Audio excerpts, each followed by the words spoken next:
ہاں ہاں، یہی بات اللہ اپنے حبیب سے کہتا ہے، میرے نبی قم اللیل الا قلیلا نصفہ او انقص منہ قلیلا او زد علیہ ورتل القرآن ترتیلا انا سنلقی علیک قولا ثقیلا ان لک فی النہار سبحا طویلا۔ میرے محبوب تیرا دن میں کام ہے بہت زیادہ، تو رات مجھے دیا کر، رات کو اٹھا کر تیری میری بات ہونا بھی ضروری ہے۔ دعوت میں اتنا نہ لگ کہ تیری میری بات ہی نہ ہو، تبلیغ میں اتنا نہ لگ کہ تیری میری بات ہی ختم ہو جائے، تو رات کا وقت مجھے دیا کر، اس میں تو اور میں آپس میں بات کریں گے۔ رات کی گفتگو ویسے بھی بہت پرسکون ماحول میں ہوتی ہے، اور کوئی اس وقت بلانے والا نہیں ہوتا اور کوئی اس وقت خلل ڈالنے والا نہیں ہوتا، تو رات کو میرے پاس آیا کر، مجھ سے بات کیا کر، اس لیے کہ دن میں تجھے لمبا تیرنا ہے۔ عجب بات ہے، یہ نہیں کہا دن میں تیرا کام بڑا ہے، تیری مشقت زیادہ ہے، تیری دعوت کی مشغولی زیادہ ہے، دن میں تجھے لمبا تیرنا ہے۔ دعوت کے کام کو، تبلیغ کے کام کو تیرنے سے تشبیہ دی، تیرنے سے۔ مکے میں تو پانی کا قطرہ نہیں، پانی کا قطرہ نہیں، زمزم کے سوا کوئی کنواں نہیں ہے، تو وہ کون سا پانی ہے جس میں اللہ کا نبی تیر رہا ہے؟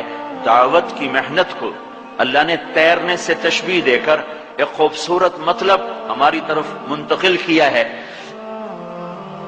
کہ چلنے والا اپنی مرضی سے چل بھی سکتا ہے، کھڑا بھی ہو سکتا ہے۔ گاڑی میں سفر کرنے والا مرضی سے گاڑی کو روک بھی سکتا ہے اور چلا بھی سکتا ہے، اور اس سے باہر نکل کے کھڑا بھی ہو سکتا ہے۔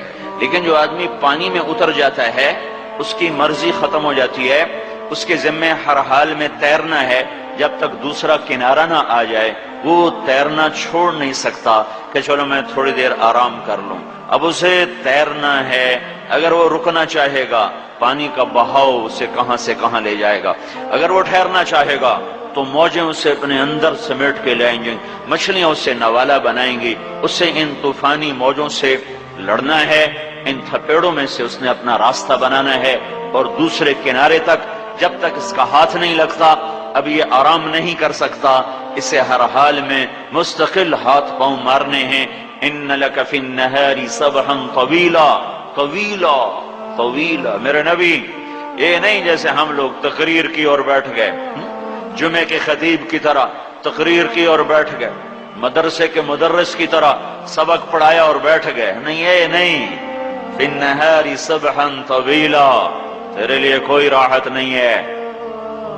جب یہ آیت آئی یا ایھا المدثر قم فانذر وربک فکبر وثیابک فطہر والرجز فہجر ولا تمنن تستکثر ولربک فاصبر، تو اس پر اللہ کے نبی نے فرمایا خدیجہ میرا بستر لپیٹ دے، میرے آرام کے دن ختم ہو گئے۔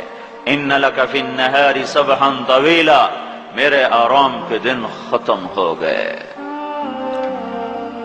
دوسرا کنارہ کب تک؟ دوسرا کنارہ کب آئے گا؟ دوسرا کنارہ ہے کیا؟ وَاعْبُدْ رَبَّكَ حَتَّى يَأْتِيَكَ الْيَقِينُ، اس وقت تک تو لگا رہے جب تک موت کا پیغام تیرے پاس نہیں آ جاتا۔ تو اللہ نے اپنے نبی سے بھی فرمایا کہ دن تو دے دعوت اور پھر لوگوں کے پیچھے، اور رات کو پھر مجھ سے بات کر، کہ اللہ سے بات کیے بغیر یہ کام ہو نہیں سکتا، کہ دل تو خالص اللہ کے قبضے میں ہے، اسے کون پھیر سکتا ہے اللہ کے بغیر، اسے کون بدل سکتا ہے اللہ کے بغیر۔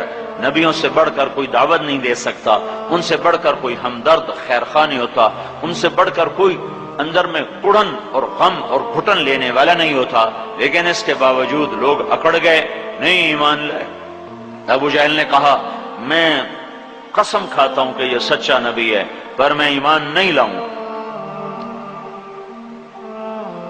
محکم بن طفیل نے مسیلمہ کذاب سے کہا، یہ مسیلمہ کذاب کا سالار تھا، کہنے لگا مسیلمہ اللہ کی قسم تو جھوٹا ہے، لیکن ربیعہ کا جھوٹا مجھے مضر کے سچے سے زیادہ پیارا ہے۔